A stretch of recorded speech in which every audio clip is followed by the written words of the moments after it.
Good morning. आज का topic है solution of solid in liquid. Okay, तो इसको पढ़ने के लिए हम सॉल्युबिलिटी के बारे में पढ़ते हैं। तो सॉल्युबिलिटी क्या होती है? तो amount of solute required to make a saturated solution in a given solvent. ठीक है, मान लो हमने एक कंटेनर लिया, इस कंटेनर में हमने सॉल्वेंट को क्या किया, फिक्स किया। सॉल्वेंट को फिक्स किया मतलब हम सॉल्वेंट को 100 ग्राम हमने यहाँ पे थोड़े टाइम के लिए फिक्स कर दिया है। वैसे हम इसको जनरली लीटर में लेते हैं। ठीक है, हमने मान लो इसमें सॉल्वेंट को फिक्स किया। सॉल्वेंट में मैक्सिमम कितना सॉल्यूट, अब देखो जैसे हमने सॉल्वेंट को फिक्स किया तो हमें देखना है कि इस 100 ग्राम सॉल्वेंट में कितना सॉल्यूट मिक्स होगा। ठीक है, कितना घुलेगा। तो अब मान लेते हैं मैंने यहाँ सोल्यूट को भी क्या कर दिया, फिक्स कर दिया है। यहाँ पे हमने जो सोल्यूट लिया है वो कितना ले लिया है, 10 ग्राम। थोड़े टाइम के लिए मान लेते हैं। ठीक है, हमने यहाँ पे 10 ग्राम NaOH को यहाँ सॉल्वेंट में घोलना शुरू कर दिया है। सॉल्वेंट मान लो हमने वाटर ले लिया थोड़े टाइम के लिए, लेकिन हाँ ठीक। अब होता क्या है बेटा, हम जो सॉल्यूट है उसको भी हम ग्राम में ले सकते हैं या फिर हम उसको मोल्स में ले सकते हैं, दोनों में ले सकते हैं। अगर हमें ग्राम को मोल में चेंज करना है तो मोल हमारा क्या होता है, मोल इज इक्वल टू हो जाएगा वेट अपॉन मॉलिक्यूलर वेट। मान लो हमें इसको 10 ग्राम को हमें उसमें मोल्स में चेंज करना है तो हम क्या करेंगे, यहाँ पे हमारा कितना हमने लिया है, 10 ग्राम NaOH लिया और NaOH का मॉलिक्यूलर वेट कितना होता है, 40।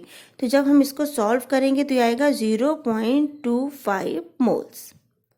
ओके, तो फिर मैं यहाँ कह सकती हूँ ये जो 10 ग्राम NaOH या फिर 0.25 मोल यहाँ हमने NaOH लिया है। ठीक है, यहाँ अगर ग्राम को मोल्स में कन्वर्ट करना है तो क्या करते हैं, तो सीधे हम क्या करते हैं, इन दोनों को डिवाइड कर देते हैं, किससे, मोल से। ठीक, और अगर हमें मोल्स को ग्राम में चेंज करना है तो सीधे मल्टीप्लाई कर देंगे। ठीक, नाउ एक्सप्रेस करने के इसको जो एक्सप्रेस करने के हैं वो दो तरीके हैं, या तो मैं मोल्स में प्रेजेंट करूं या फिर मैं ग्राम में प्रेजेंट करूं। एक बार ध्यान रखिएगा कि जैसे हमने यहाँ पे NaOH सॉल्यूट डाला, अब ये NaOH सॉल्यूट क्या कर रहा है, ये पूरा का पूरा इसमें डिसॉल्व हो रहा है और हमें एक सैचुरेटेड सोल्यूशन मिल रहा है। लेकिन क्या अगर हम यहाँ पे NaCl डालेंगे तो NaCl भी पूरा का पूरा डिसॉल्व हो जाएगा। या फिर हम यहाँ पे कोई और ले लें, हम यहाँ पे ले लें पोटेशियम क्लोराइड, क्या ये पूरा का पूरा यहाँ पे डिसॉल्व हो जाएगा? तो ऐसा नहीं होता। अलग अलग सॉल्यूट की सॉल्युबिलिटी अलग अलग होती है। ठीक है, NaOH मान लो 10 ग्राम पे डिसॉल्व हो रहा है तो NaCl जो है आपका हो सकता है मे बी वो 12 या 13 ग्राम पे डिसॉल्व हो या कुछ अलग मोल पे डिसॉल्व हो। तो हम ये कह सकते हैं कि जो सॉल्यूट होता है उसकी सॉल्युबिलिटी डिपेंड करती है नेचर पे, nature of solvent and nature of solute. ठीक है, जैसे आपको एक एग्जाम्पल देंगे, जैसे आपने एक क्लासरूम का एग्जाम्पल लिया। क्लासरूम में क्या है, क्लासरूम में हमने 10 बेंचेस रखी हैं और हम ग्रेजुएशन के बच्चे को बिठाना शुरू कर रहे हैं। तो एक सीट पे 2 बच्चे आ रहे हैं तो 10 सीट पे कितने बच्चे आ जाएंगे, 20। तो हमने बोल दिया कि जो ग्रेजुएशन के बच्चों की बैठने की कैपेसिटी है एक क्लासरूम में वो 20 है। लेकिन अगर हम उसी क्लासरूम में उसी बेंचेस पे जूनियर क्लास के बच्चों को बिठाए जो कि 7th 8th में है तो वो में भी हो सकता है एक बेंच पे 3-3 बच्चे आ जाए। तो अब बैठने की कैपेसिटी क्या हो गई, चेंज हो गई। अब वहाँ पे एक रूम में अगर 10 बेंचेस हैं और 3 बच्चे एक बेंचेस पे बैठ रहे हैं तो टोटल 30 बच्चों के बैठने की कैपेसिटी है। ऐसे ही अगर हम बिल्कुल ही जूनियर बच्चों को ले लें, प्राइमरी के बच्चों को ले लें और उनको बिठाएं तो एक बेंचेस पे में भी हो सकता है 4-4 बच्चे बैठ जाएं। तो अब बैठने की कैपेसिटी कितनी होगी, 40। तो बैठने की जो कैपेसिटी होती है वो किस पे डिपेंड कर रही है, वो नंबर ऑफ स्टूडेंट पे डिपेंड कर रही है, साइज ऑफ स्टूडेंट। ऐसे ही जो हम सॉल्यूट लेते हैं वो क्या वो कितना सॉल्यूट हमारा डिसॉल्व होगा, वो डिपेंड करता है nature of solute plus nature of solvent. ठीक है, तो depending upon nature of solute and nature of solubility अलग अलग होगी। मतलब force of attraction, size of cation, size of anion, hydration energy, ऐसे बहुत से फैक्टर हैं जो सॉल्यूट के सॉल्युबिलिटी पे डिपेंड करते हैं। या मैं यूं कह सकती हूँ कि किसी सॉल्यूट की सॉल्युबिलिटी सॉल्यूट के साथ साथ सॉल्वेंट के नेचर पर भी डिपेंड करती है, जैसे मैंने अभी आपको एक क्लासरूम का एग्जाम्पल दिया। ठीक है, जैसे अगर मैं नमक को वाटर में डिसॉल्व करूं तो वो आसानी से क्या हो रहा है, डिसॉल्व हो जाता है।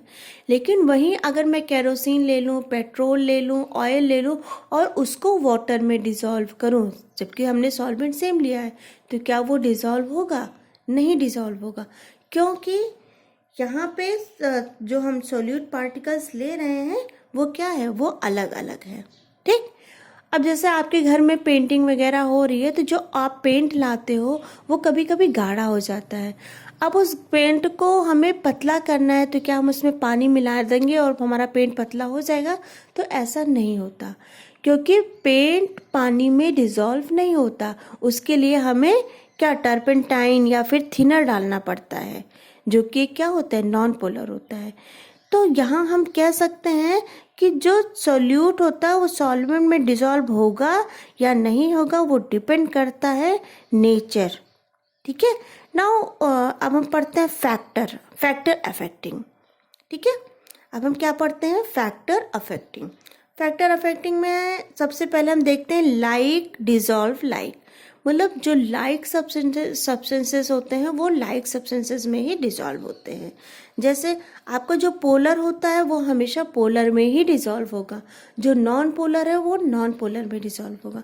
पोलर और नॉन पोलर का मतलब क्या होता है बेटा, जैसे आपका ये वाटर मॉलिक्यूल है, ये हाइड्रोजन है।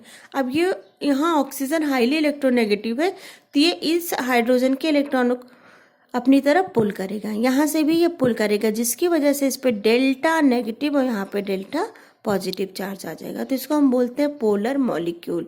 या फिर एक पे पॉजिटिव चार्ज आ जाए, एक पे नेगेटिव चार्ज आ जाए, तो ये भी क्या, पोलैरिटी जनरेट हो रही है। ठीक है, तो अब यहाँ पे अगर हम NaCl नमक को वाटर में डिसॉल्व कर रहे हैं तो ये दोनों ही क्या है, पोलर हैं। ठीक है, तो पोलर रहेंगे और ये आसानी से डिसॉल्व हो जाएंगे। ये डिसॉल्व कैसे होते हैं, आइए हम देखते हैं। सपोज हमने एक बहुत बड़ा सा कंटेनर लिया, उस कंटेनर में हमने क्या डाला है, वाटर। ठीक है, जैसे ही हम वाटर डालेंगे तो वाटर का स्ट्रक्चर कुछ इस तरह से हो जाएगा, यहाँ पे डेल्टा नेगेटिव और यहाँ सब पे डेल्टा पॉजिटिव चार्ज हो जाएगा। तो जैसे ही हम NaCl डालेंगे वाटर में तो NaCl के अंदर बहुत ही ज़्यादा स्ट्रॉन्ग फोर्सेस होता है। ये क्या होंगे, ये प्लस और माइनस में ब्रेक होंगे। तो यहाँ मान लो Na हो गया और यहाँ पे क्या हो गया, आपका Cl हो गया। आई थिंक आपको अच्छे से दिख रहा होगा, ये हमारा Na है और ये हमारा Cl है। यहाँ Na पॉजिटिव है तो जो OH माइनस है, वाटर मॉलिक्यूल का जो नेगेटिव पार्ट है वो आके इसके पॉजिटिव पार्ट से क्या होगा, अट्रैक्ट होगा। सेम यहाँ भी ऑक्सीजन क्योंकि नेगेटिव चार्ज कैरी कर रहा है इसलिए ये आके नाइट्रोजन से अट्रैक्ट होगा, यहाँ भी यहाँ भी। अब देखो यहाँ वाटर मॉलिक्यूल का नेगेटिव पार्ट सोडियम से अट्रैक्ट हो रहा है क्योंकि सोडियम पॉजिटिव चार्ज कैरी किया है, और यहाँ ये जो H मॉलिक्यूल है ये पॉजिटिव चार्ज कैरी कर रहा है जो कि Cl माइनस से आके अट्रैक्ट हो रहा है। तो इस तरह से क्या है, ढेर सारे वाटर मॉलिक्यूल सोडियम के सराउंडिंग आ जाएंगे अपना नेगेटिव चार्ज लेके, और ढेर सारे वाटर मॉलिक्यूल क्लोराइड आयन के पास आ जाएंगे अपना पॉजिटिव चार्ज लेके।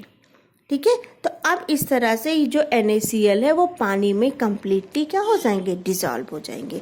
ये सभी क्या होते हैं, डाइपोल पोलर कंपाउंड। ओके, लेकिन वहीं अगर हम नमक की जगह केरोसिन डिसॉल्व करेंगे तो वो डिसॉल्व नहीं होंगे। उसका रीज़न ये है कि वाटर तो हमारा पोलर है लेकिन जो केरोसिन है वो हमारा नॉन पोलर है। ठीक है, अच्छा एक चीज़, क्योंकि इस सोडियम के सराउंडिंग ढेर सारे हाइड्रेटेड मॉलिक्यूल वाटर मॉलिक्यूल आके चिपक जा रहे हैं या खड़े हो जा रहे हैं, इसलिए ऐसे मॉलिक्यूल को हम बोलते हैं हाइड्रेटेड आयन। ठीक है, सॉरी, ऐसे आयन को हम बोलते हैं हाइड्रेटेड आयन। यहाँ पे Cl है, इसके सराउंडिंग ढेर सारे वाटर मॉलिक्यूल आके खड़े हो गए हैं, तो इसको भी हम बोलेंगे हाइड्रेटेड आयन। ओके, अच्छा, हाइड्रेटेड आयन एक चीज़ और आप समझ लीजिए, जैसे जैसे आपका साइज बढ़ता जाएगा, हाइड्रेटेड आयन जो हाइड्रेशन की कैपेसिटी है वो क्या हो जाएगी, वो कम होती जाएगी। साइज जितना ज़्यादा होगा हाइड्रेशन उतना ही ज़्यादा होगा, साइज जितना बड़ा होगा हाइड्रेशन उतना ही कम होगा। ओके, तो यहाँ मैं बोल सकती हूँ कि मतलब interaction between Na+ and water और Cl- एंड वाटर, क्योंकि रिएक्शन वाटर के साथ हो रही है, तो we can say hydrated ion because it is a surrounding by water. One more things, मेरे आयन का साइज जितना छोटा होगा उसके पास उतने ही वाटर मॉलिक्यूल खड़े हो जाएंगे, और अगर मेरे आयन का साइज बड़ा होगा तो उस पर उतने ही कम वाटर मॉलिक्यूल खड़े होंगे। ठीक, अब बात करते हैं नॉन पोलर की। तो नॉन पोलर का सबसे बेस्ट एग्जांपल है, हम ले लें बेंजीन ले लें, और दूसरा हम क्या ले लें, टॉल्यूइन। ठीक है, टॉल्यूइन। ठीक है, यहाँ ये दोनों क्या है, नॉन पोलर हैं, नॉन पोलर। ये भी क्या है आपका, नॉन पोलर।